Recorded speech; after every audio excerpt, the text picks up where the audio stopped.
कंडियारे बर्पा वाले इलाइक़नि में नौजवाननि में वधण ख़ुदकशियुनि खे रोकण जे लाइ ऑल पार्टी अलायंस पारां हिकु सेमिनार कोठायो। सेमिनार में मुख़्तलिफ़ सियासी समाजी तंज़ीमुनि जे अॻुवाणनि वॾे अंग में शिरकत कई। उन मौक़े ते कोशी डिजिटल सां ॻाल्हाईंदे आयल महिमाननि जो चवणु हो ख़ासि तौर ते कंडियारे में जेको ख़ुदकशियुनि जो सिलसिलो आहे उहो वधी वियो आहे ऐं जितां सेमिनार बि करायो आहे। सेमिनार जो मक़सदु कहिड़ो आहे? अदा अल्ताफ़ भाई, जीअं अवां चयो त ख़ुदकुशियूं जेकी हिते कंडियारो में आहिनि, यकीनन सॼी सिंध में इहे मसइला या ॿिए हंधि बि थियनि था, पर अफ़सोस सां हीउ चवणो थो पवे त हिन 25 जे साल जेको हाणे गुज़रियो आहे, पूरो थियो आहे, उन में कंडियारे जो ग्राफ ख़ुदकुशियुनि में उहो सॼी सिंध में शायदि मथे ई आहे।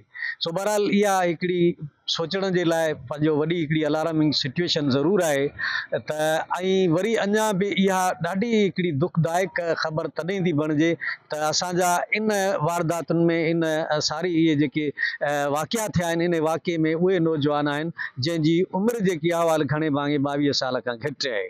सो बहरहाल असीं उन में हिकिड़े मुआशिरे जे फ़र्द जे हैसियत में त असीं पंहिंजी हिकिड़ी ड्यूटी हिकिड़ो फ़र्ज़ु सम्झूं था ऐं अॼु उन ई हवाले सां उन असां नौजवाननि खे हिते गॾु कयो आहे। पोइ उन में मुख़्तलिफ़ मकतब फ़िक्र जा आलिम, सियासी समाजी तौर ते जेके हितां जा प्रामिनेंट माण्हू आहिनि, उन्हनि खे बि गॾु कयो अथऊं त जीअं इन नौजवाननि सां ॻाल्हि ॿोल कजे त भई ज़िंदगी अलाह ताला जी नेमत आहे, उनखे ईअं इन नमूने सां उहो न तव्हां तबाह कयो, ख़तमु कयो। सो इन मैसेज जे तहत जो सेमिनार आहे, असांखे उमेदु आहे त शल नौजवान उन खां बची पवनि। वालदेन खे बसि मुख़्तसरन इहो ई चवंदुमि त रुॻो औलाद जे लाइ सख़्तियूं न कयो, उन्हनि जा दोस्त थी बि रहो, उन्हनि सां कम से कम हिकु वक़्त जी मानी त गॾिजी वेही खाओ, हिननि जे ॾुख सुख खे बि ॾिसो।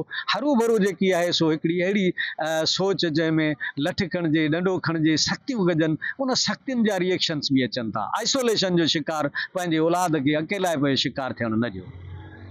कंडियारे में ख़ुदकशियुनि जो रुझान वधियो आहे, अॼु सेमिनार कोठायो आहे, छा चवणो था? साईं, हे जेको सेमिनार थियो आहे इहो आहे त ख़ुदकशियुनि जो वधणु ख़ासि करे असांजे तालुके कंडियारे में, उन में नौजवान ज़हनी दबाव जो शिकार थी करे डिप्रेशन में अची करे ख़ुदकशियूं कयूं आहिनि ऐं हिते काफ़ी तइदाद जेको आहे ख़ुदकशियुनि जो थियो आहे। इन सिलसिले में हीउ जेको अॼु सेमिनार थियो आहे, इहो तमामु सुठी ॻाल्हि आहे। अवेयरनेस पैदा थींदी ऐं नौजवाननि में बि सुजागी पैदा थींदी त इहो हिकिड़ो ग़लति अमल आहे ऐं इन खां बचिजे। ख़ासि करे अहिड़े क़िस्म जा सेमिनार थियणु खपनि, स्कूलनि में बि थियणु खपनि, कॉलेजनि में बि थियणु खपनि, त जीअं असांजा नौजवान इन इहा ग़लति कम खां, इन ख़ुदकशीअ खां बची सघनि। ऐं सभिनी दोस्तनि उन्हनि खे जस ॾींदुसि जन ही सेमिनार करायो आहे ऐं इनशा अल्लाह ताला इन सां ई सुजागी पैदा थींदी ऐं जेके नौजवान जेको ग़लति रस्ते सां वञी करे ख़ुदकशियूं कनि था, इनशा अल्लाह ताला इन में तमामु घणी घटिताई थींदी, अलाह कंदो बंदिश थींदी। ख़ुदकशियूं वधनि थियूं, छा करणु आहे? सेमिनार जो मक़सदु छा आहे? हाँ, हीउ अॼु कंडियारो में ऑल पार्टी अलायंस पारां जो सेमिनार कोठायो वियो आहे, इहो तमामु हिकिड़ो बहितरीनु अमल आहे, ख़ासि तौर ते सॼी सिंध में, पर असांजो कंडियारो में जेको वजर 2 महीननि में वाक़िया थिया आहिनि, तमामु घणा थिया आहिनि। असांजा नंढनि उमिरि जा नौजवान ख़ुदकशियूं कयूं अथनि या किन ख़ुदकशी जी कोशिशि बि कई आहे, त उन लाइ हिकु अॼु आलम सगोरा बि आयल आहिनि, समाजी वर्कर बि आयल आहिनि ऐं इन्हनि शयुनि जा ॼाणू माण्हू बि आया आहिनि। त मां सम्झां थो त इहो जेको अमल आहे इहो तमामु नुक़सानकार आहे। नौजवाननि खे नंढी नंढी ॻाल्हियुनि ते, नंढी नंढी ख़वाहिशुनि ते जॾहिं इहो क़दमु खणनि था त उहे पंहिंजे वालदेन, पंहिंजे मुआशिरे लाइ वॾो नुक़सानु कनि था।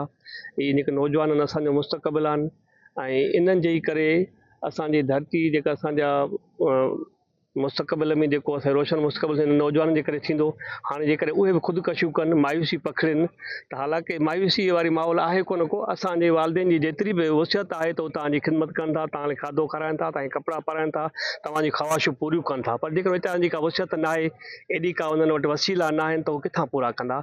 इनखे नौजवान लाइ मां ख़ासि पैगाम ॾींदुसि, गुज़ारा ईअं न कयो, पंहिंजी जेका धरती अलाह ताला जी नेमत तव्हांखे ॾिनी आहे ज़िंदगी, उनखे न उजायो ऐं पंहिंजे वालदेन जे कमाईअ खे ॾिसी करे उन्हनि जे अंदरि अंदरि पंहिंजूं ख़वाहिशूं इज़हार कयो। महिरबानी।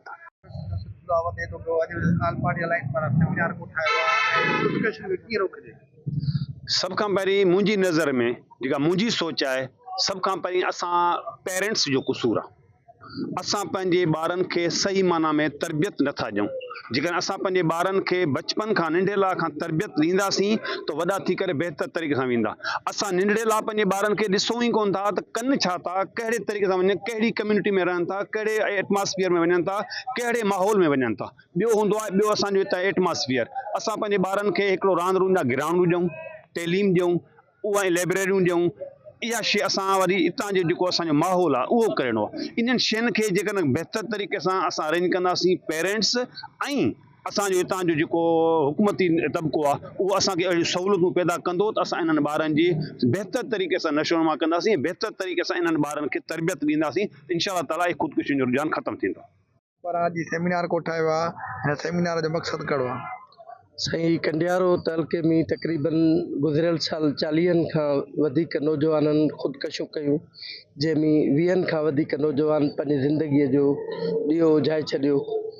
असां इन हवाले सां ज़रूरी सम्झोसीं त नौजवाननि में आगाही पैदा कजे ऐं इन रुझान खे ख़तमु करण जे लाइ, रोकण जे लाइ, त जीअं हू पंहिंजी ज़िंदगियुनि जो क़दुरु कनि। इन जे लाइ असां अॼु ही आल पार्टीज़ अलायंस जी तरफ़ां सेमिनार कोठायो आहे। वालदेन खे मैसेज कहिड़ो ॾींदव?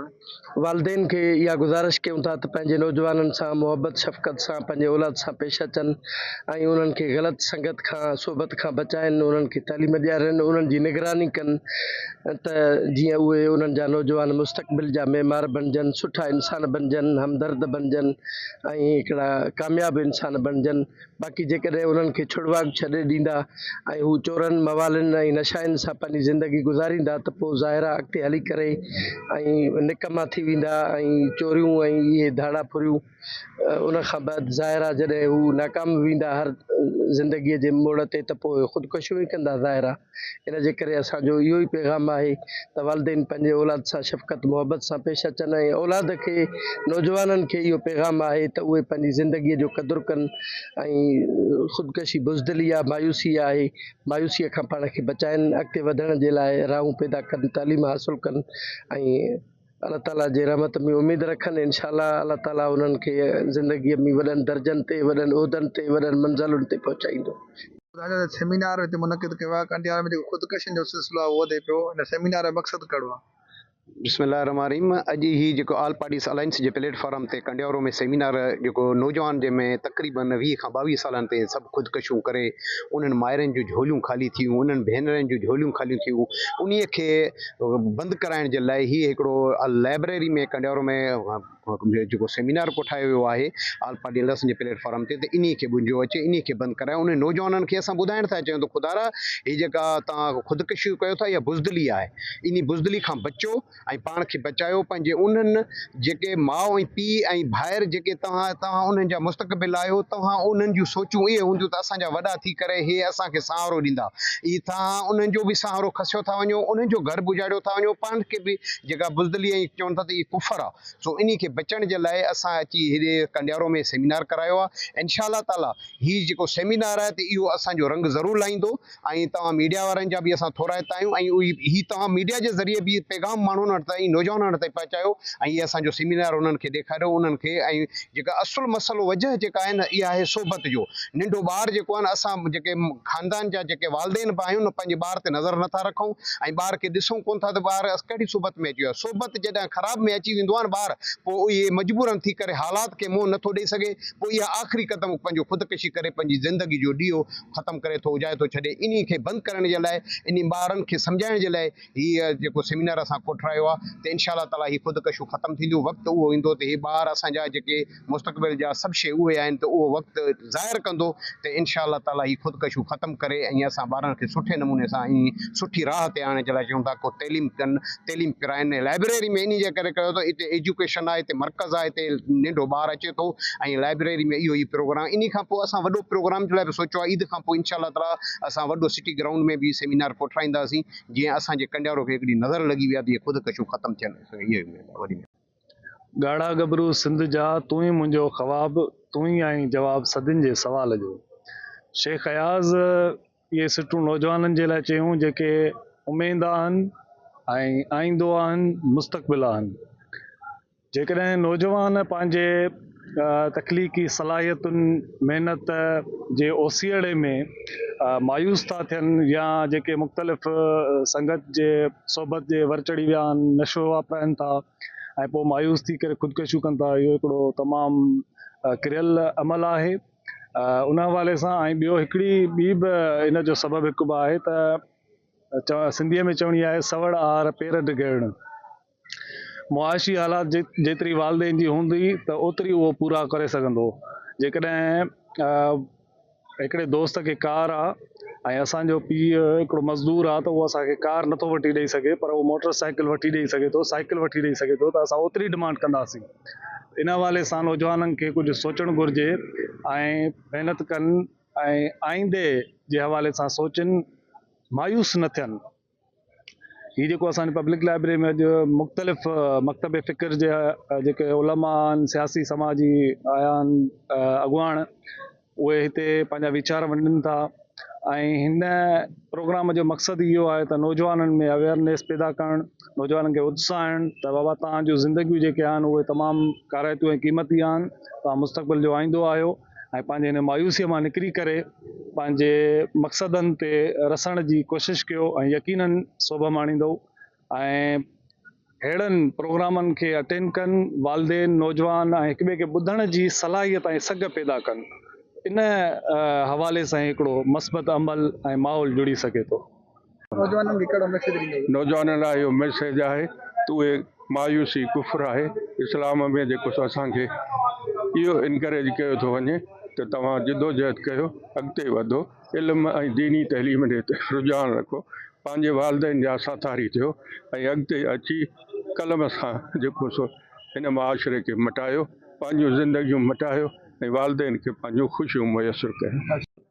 ही अॼु जेको हिते सेमिनार आहे उहो ख़ुशूसन इहो आहे त कंडियारे में नौजवाननि जूं ख़ुदकशियूं आम थी वियूं आहिनि ऐं थोरे टाइम में लॻभॻि 20-25 नौजवान पंहिंजूं ज़िंदगियूं पाण विञाए चुका आहिनि। उन करे